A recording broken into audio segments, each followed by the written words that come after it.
because you're so like, then it's going to be like, well, you were talking it up the entire time. I wasn't just saying that you would like it because you like anything. Guys. Okay, bend your knees. Okay, sorry, so one PT, one patient. You guys are so sad. You gotta actually do something. Oh my god, we gotta move. This is terrible. I thought we were gonna see her for 4 hours and fall asleep. And all the drill Do you mind if I sit over here so I can record? You can be PT. Sorry.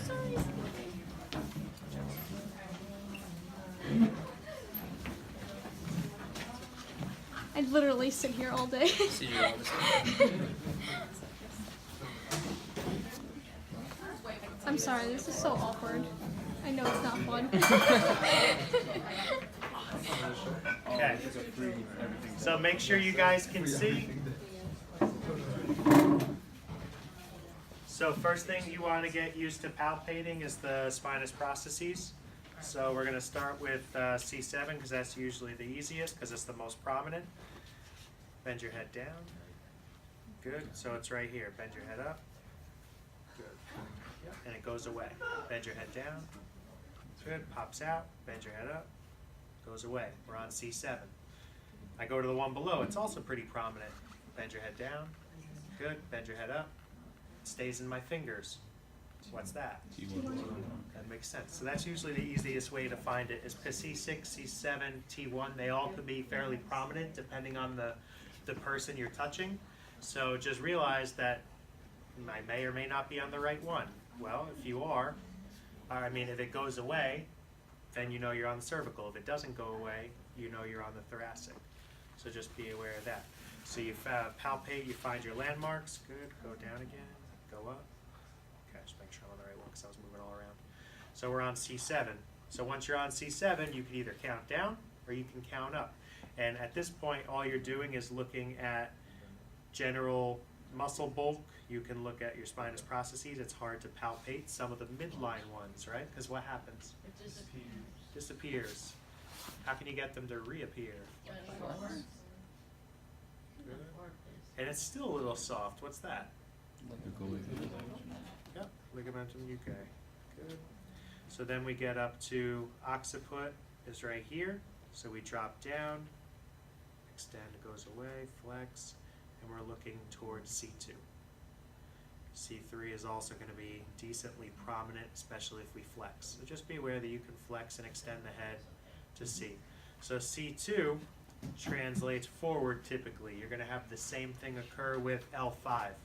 It translates forward, so you got to get used to that. Everyone get C7? What about you two? I didn't see you guys palpate. Me? Yeah. Oh, I found it right here. Oh, you're so Or good. neck knuckle. I'm kidding. My sister called it that the other day. She's like, neck knuckle. I'm like, okay. So,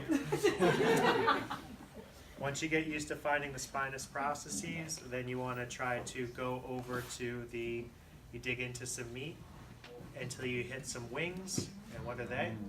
Transverse processes? Transverse process. C1, some people can't palpate. If you could, it's the lateral masses, and chances are it's going to be underneath the mastoid process.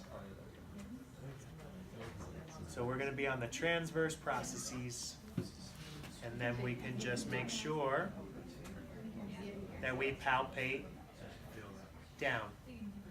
What do you think we should care about when we palpate down? The carotid arteries forward. No, like shape. Do we want them to be in line with each other? Oh. Yeah. Yes. That would be ideal. Yeah, that's it right there. So that's all you're looking for. While you're looking for a stacked vertebrae, you may also feel what on top of the bone? Muscle. So maybe if you feel like one's not in line, there's probably muscle bulk that is pulling it. So you're looking for muscle hypertonicity. Tenderness is always helpful too. So this goes into when we did the driver assessments at MS1 and we said we'll get to cervical. You're just looking for, are they in line? Is there any muscle bulk that's popping out on one side more than the other? Because if muscle is hypertonic, it's going to pull the vertebrae. So just be aware that you're not going to literally pull a vertebrae out of place. When we say translation, it's really just a small associated side bend coupled with rotation. So it gives the impression that the bone is being pulled out, and that's like a nice visual to be able to see, but it's not actually translating. It's just a motion, a perceived translation. But that's how you palpate it. So you found your spinous processes, you dig in, you find your transverse processes. What's in between? What connects spinous process to transverse process? Intertransverse ligaments. The ligaments. No, it's like transverse spine. It's the two words. It's the two things put together as a ligament. No, the bone. I'm thinking of bone. Pedicles. Lamina would be the ones in the back. Pedicle is what connects what to what. Vertebral arch to the body. So the transverse process to the body, that's pedicle. Transverse process to spinous process, lamina. So we don't touch the pedicle, we do touch the lamina. In particular, you line up the laminae. You're looking at, and that's the line of the facets. Now you're looking at what they call in the neck the articular pillars. It's where the superior and inferior facet lay on top of each other, and they create a line all the way down because there's each facet for each segment. And you line those stacks of bone up, and you call them the articular pillars. So think of the articular pillar like the lamina. So, Sam, in case you guys couldn't see it, we find Oh, hell yeah. 1, 2, 3, 4, 5, 6, 7. Find C7, it moves. Okay, great. This one doesn't move too well. We work our way up. We find C2, when we flex, we extend, it goes away. We slid our hands out to the side.